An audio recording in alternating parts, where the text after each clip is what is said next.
So, maybe I should roll a joint while I'm... Yeah! Alright, well... Now, in the laid-back California town of sunny San Rafael, there lived a girl named Pearly Sweetcakes, and you probably know her well. She was stoned 15 of her 18 years, and her story is widely told that she could smoke them faster than any dude could roll. So, her legend finally reached New York, a Grove Street walk-up flat, where dwelt the Calistoga Kid. He was a beatnik from the past. He'd been rolling dope since time began, and he took a cultured toke and he said, "Jim, I could roll them faster than any chick can smoke." So, a note got sent to San Rafael for the championship of the world.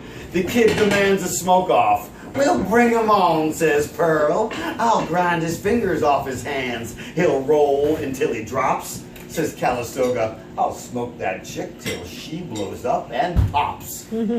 So, they rent out Yankee Stadium, and the word is quickly spread. Come one, come all who walk or crawl, tickets just 2 lids ahead. And from every town and hamlet, over land and sea, they speed. The world's greatest dopers with the world's greatest weed. Hashishits from Morocco, hemp smokers from Peru, and the shashliks from Bagoon who smoke the deadly bugaroo. There's those who call it light of life, and others call it boo. Thank you. The dealers and their ladies dressed in turquoise, lace, and leather. See the narcos and the closet smokers puffing all together. From the teenies who smoke legal to the ones who done some time, to that old man who smoked reefer back before it was a crime. And the grand old house that Ruth built was filled with the smokes and cries of 50,000 screaming heads all stoned out of their minds. All right, hold on, I'm gonna go back a second. I always seem to take out a section of this show. I just skipped it right there, is when I always skipped it. All right, so what happens is, we're puffing all together. The teenies who puffing together, the old man who smoked reefer back before it was a crime. And the grand old house that Ruth built was filled with the smokes and crowds of 50,000 screaming heads all stoned out of their minds. And they played the national anthem, and the crowd lets out a roar. And no, I skipped it again. Okay, I'm going to do it, so I'm going to make sure it happens. Okay, ready? There we go. So the lights go low, and the crowd yells, "Go, go, go!" Okay, here we go. We're starting back. Ready? Okay. Well, there's bubbling ice-cold lemonade and sweet grapes by the bunches, and there's Hershey bars and Oreos in case anybody gets the munchies. And the lights go low, and the crowd yells, "Go, go, go!" And the world's first smoke-off begins. There's a great part. I hope I get to it. I'm not sure if I missed it. All right, here we go.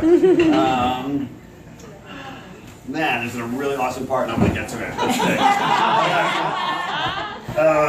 It talks about the kind of weed at a table piled up high with grass as high as a mountain peak. Just tops and buds of the rarest flowers, not one stem, branch, or seed. Let's see, there was Maui, Wowie, Panama Red, Acapulco Gold, Key from East Afghanistan, and that rare Alaskan coal. There's Gaines from Thailand, Sticks from the island, and Bangkok's Blue and Best, and some of that wet imported shit that capsized off Key West. And Riviera Bang, and Kenya Fleurs, and some of that rare Manhattan silver that goes down in the New York sewers. And then there's bubbling ice cold lemonade and sweet grapes by the bunches and Hershey bars and Oreos in case anybody gets the munchies. And the lights go low and the crowd yells, "Go, go, go!" You got that? Okay.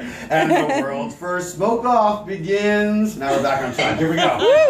So, the kid, he flips his fingers once. Zap, that first joint's rolled. And Pearl takes one hit with her mighty lungs and whoosh, that roach is cold. And then he rolls a super bomb that should paralyze a moose. And Pearl takes one mighty hit and that bomb's diffused. And then he rolls 3 and just 10 seconds, and she smokes him down to 9, and everybody kicks back and says, "Man, this just might take some time." Yeah.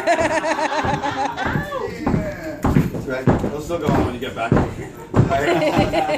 See the blur of flying fingers. See that red coal burning bright as the sky turns into morning and the morning fades to night, and the autumn turns to summer, and that whole damn year is gone, and the two still sit on that roach-filled stage, rolling and smoking with trembling hands. He rolls his J's with fingers blue and stiff. She coughs and gazes through bloodshot eyes and puffs through blistered lips. And as she reaches out her hand for another stick of gold, the kid, he gasps, "Damn it, bitch, there ain't nothing left to roll." "Nothing left to roll," screams Pearl. "Is this some twisted joke? Man, I didn't come here to fuck around. I come here to smoke." So she reaches across the table and she grabs his bony sleeve and starts crumbling his body between her fingers like dry and brittle leaves, flicking out his teeth and bones like useless stems and seeds. And then she rolls him in a zigzag and she lights him like a roach, and the fastest man with the fastest hands goes up in a puff of smoke.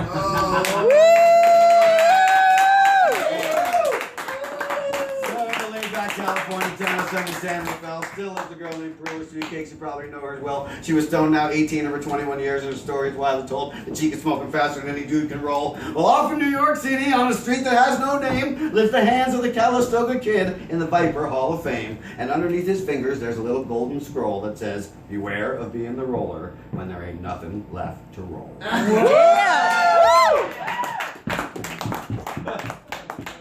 Thanks for letting me work through that a little bit.